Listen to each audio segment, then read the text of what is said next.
Hey everyone. Okay, so I made some progress tonight on the things that I was talking about yesterday. Now this is a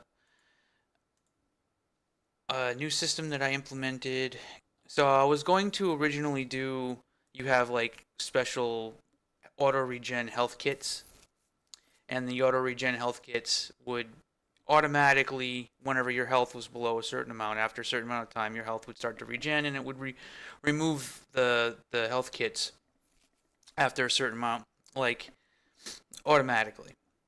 I then I realized that there's a lot of issues trying to do it that way, and I decided that I would actually it would be much better if I just took a much simpler way to do a limited auto regen system. So you'll notice that there's now a white bar underneath health, and what this represents is how much auto regen I have currently. And this also applies for armor as well. So you see, since I put armor on, but I didn't have any armor already, like my armor value was 0 before I equipped everything, you'll notice that it auto regened up and it dropped my auto regen bar down a little bit. Now, anytime I take damage, it takes about 10 seconds, and then the auto regen will kick in. 10 seconds being a pretty long time. Berserker Potion. So I just kind of go ahead and like take some damage, let the zombies eat me. Oh shit, they like eat each other. Um, that's pretty funny actually. Must loot things even though it will make no difference whatsoever. I still do have a mega health booster and a mega armor booster. A mega armor will take your armor to double its value and then it'll count down, kind of like in Quake. You'll notice that my health auto regened all the way up. Now, one of the things to keep an eye on when it comes to auto regen is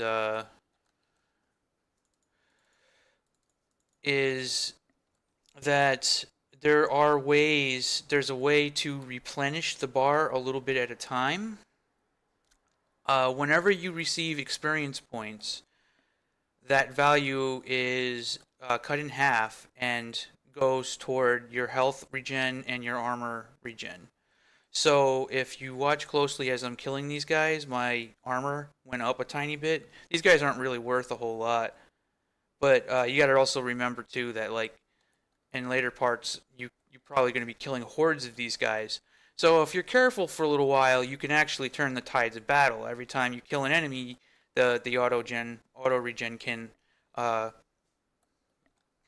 can actually refill. So if you're just killing like 100 bad guys or something like that, you'll see that bar actually refill a certain amount. Like, and if you're careful about it and use your health and armor boosters whenever you might actually start draining your auto regen, there's kind of a reason to you have a chance to actually refill your regen bar. Okay, so with that said, I also added functionality on spawn points for a sniper state. So basically, a sniper state is if you put it on a character who has a weapon. I had a chain gunner guy up here. I took him out because I'm kind of preparing mentally right now for the big thing that I'm going to be working on next, and that is actually building spaces with lots of combat and lots of bad guys, and really, really, really testing this up to the first bonfire with and setting up a battle arena and all that crazy shit. But anyway, what a sniper state is it means that the enemy will not move from his placed position, so I can place him up like in a certain area in like a certain spot, and he'll basically snipe you. But if you get a certain range within range of him, he will snap out of his sniper state and yeah, see, so this is for like the movement, and just kind of kick right back into his regular state. So if sniper state is true, then every 0.2 seconds. If there is a valid enemy for you to be attacking, and the enemy is not within, the enemy is not within 500 units of the player, of the enemy. If the player is not within 500 units of the character who is in a sniper state, then just don't do anything. Don't move. Don't, you know. I could probably advance this a little bit where he like tries to find a line of sight or something like that, but that's fairly complicated. For now, I honestly think that it's probably just going to be best to have like the enemy just stand where I place him, and there'll be enemies that lob grenades and shit, and give them a grenade launcher, and you'll have to like kind of figure out how to deal with them, and it'll be beneficial to have like a weapon that can poke an enemy off of a high ledge and stuff like that effectively. So I do plan to kind of have these like intricate and challenging fights and weird situations where you're kind of going to be like put up against a bunch of bad guys that all of a sudden, a wall comes up and there's a whole bunch of zombies or something like that, and you gotta like fight your way through it. Very Doom. Like I'm going fucking full Doom when it comes to the enemy placement, level design, and all that jazz. So that is actually the next thing. Now, the other thing that I was talking about in the last video is the death penalty. Currently, there's really no death penalty other than the fact that you die, you lose ammo, because technically all the ammo that you used to kill all those bad guys, which was a really good point. You don't really lose credits. Honestly, I don't. I think I'm going to go for a little while without a death penalty just to see what it's like, because I think the game's going to be brutal enough, frankly. Like, once I start getting into tougher fights, and one of the things I really like about this is like there's a sort of threshold when it comes to difficulty where there's kind of like this curve where what is needed to kill the player becomes more and more ridiculous the more well equipped the player is. You see this when it comes to like balancing for raid content in World of Warcraft or something like that. This is something that Blizzard has talked about more than a couple of times before in the past, is this sort of like creating scenarios where failure in order to make it so that failure is even a possibility, you've got to like literally like knock everybody down to 1 health and fucking like and the healer has to be like standing in exactly the right spot. But if the game is already putting the stakes a lot higher and there's a risk of death and there's really no way that you can just like save anytime you want, that actually changes that threshold to a completely different place. Like it makes it so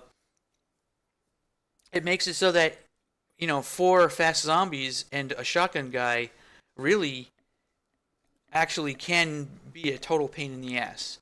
Whereas if you play something like Doom where you can save at any point in time, stuff like that, whatever. Like that's a couple that's a couple pinky demons and a fucking shotgun guy. Like I'll eat those for breakfast. In a game like this, I've noticed that it's not going to take as much. Like, one chain gun guy can fucking murder you, and 3 or 4 chain gun guys is just going to be bullshit. So that threshold actually changes. It sort of changes the dynamic a lot, because when I make a Doom style content, I tend to load up on the bad guys and sort of. So I'm fairly curious to see how this will play out. Anyway, I went off a little bit on that point. So yeah, I'm not going to worry too much about the death penalty because I kind of I want the first playable to not really be that punishing when you die. Punishing enough as it is. You start over. Um, yeah. So I completely hate this area over here. Um, I like this top area. This works pretty well. I kind of want things to tie in a little bit. I might make a space just like above here. Yeah. So things are in actually a pretty good place right now for me to really genuinely just focus on the combat, the bad guys, like the different types of bad guys. I might make a few more variations of enemies. Uh, I might even make so like most of these guys are former humans or zombies essentially. I might also veer a little bit in towards the demons as well, and kind of have like an imp like enemy that doesn't really move terribly fast, but he uh, will toss fireballs at you and stuff, um, which I think would be pretty interesting. I want to have a grenade guy as well, somebody who will lob grenades, and I want to have a bruiser, like a type of Baron type enemy that just maybe when he fires something, it's like a barrage of just like if you're still in front of him or if you're up close, like it'll be very hard to deal with him, and he'll actually be larger. He'll have a larger hitbox.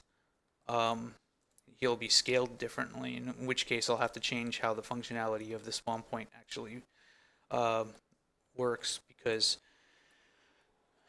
I'll have to actually change the size of what the spawn point is. The spawn point itself will actually need to be scaled to fit. Some I'll have to figure out how to make the spawn point the same size as the character it's spawning.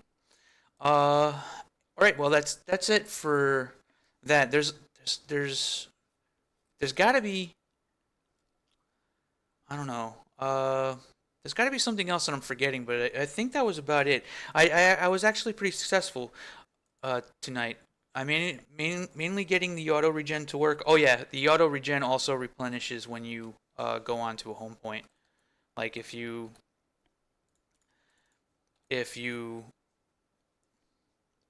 channel a home point, you'll notice if you look down in the lower left side there, yeah, I see the your auto regen instantly replenishes. So it is Estus flasks. Um, but I'm not going to really bother with making like upgrades for the regen. The regen is going to be a very flat, very standard mechanic, uh, and it's going to revolve around you just needing to like know if you should be waiting like outside of during a fight or something like that. Try not to take damage, and you have a chance to survive. If you continually take damage, your auto regen will tick down. If you kill lots of enemies, you get your auto regen back, but keep in mind 10 seconds is a long fucking time during combat. So you have to be, and if any chip damage at all will reset that 10 seconds. So you can't really be depending on just the auto regen in most fights, especially the kinds of fights that I'm planning to do for the pre-scripted battles that drop special loot. Now, I'm not exactly sure what they're going to look like, but it's basically just going to be some kind of a floating cube that if you walk up to it, you'll actually channel a combat sequence. So it's like you're channeling this, like sort of like that. But when you get on this thing, like it starts to channel that, it'll disappear or it'll like become red or something. I don't know. And then the fight will begin. And there'll be a number of these kind of like hidden all over the place. And every time you defeat one, it'll add a progress tag. And that progress tag will open up additional doors and allow you to progress further. Um, these will be kind of the boss fights of this game.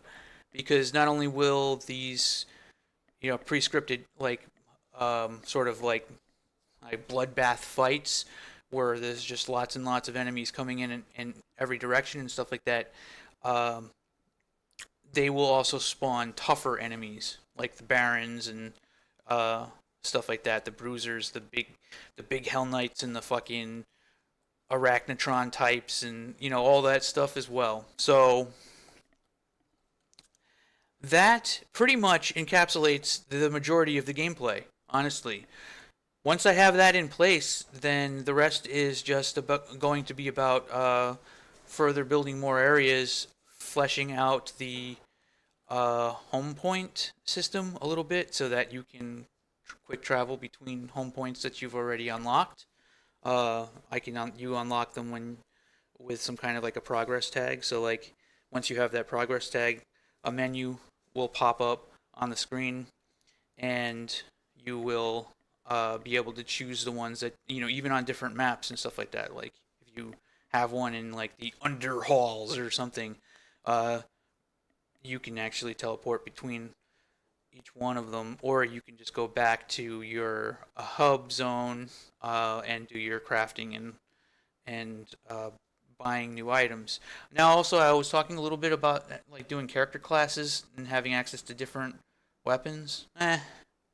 In all honesty, I thought about it more and more. I'm just gonna stick to what I was originally.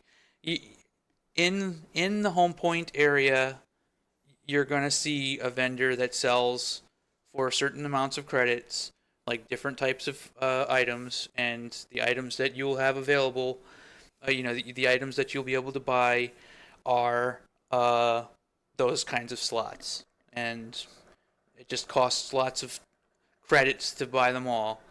But once you have them, you have them. And then you also need to be able to find weapons to fill those slots, which will also be, baseline weapons will be available for those slots as well. And you'll basically be a Quake guy who's got access to all of the guns, and you'll see them all listed on the right side of the screen, and it'll be an arena shooter where you have, like, too many guns on your character. And it's not like most modern shooters where we, like, fucking limit you to, like, 2 guns or something. Nope. This shit's, you're gonna have 7 of them, and you're gonna have a fucking rocket launcher, a lightning gun, yeah, you're gonna have all that stuff. And that's essentially it. All right. So with all that said, I think I covered all of the most recent stuff. Yeah. Next is building a space and seeing what kind of combat I can really accrue with the current setup, and maybe making a couple new bad guy types so that I can further make more interesting combat scenarios where you're having to rush enemies and long paths, and having to deal with enemies that throw slow moving but highly damaging projectiles and explosions. And yep, there it is. Okay, hope you enjoyed. Stay tuned for more. Next video should be a lot more interesting. It's going to actually be action.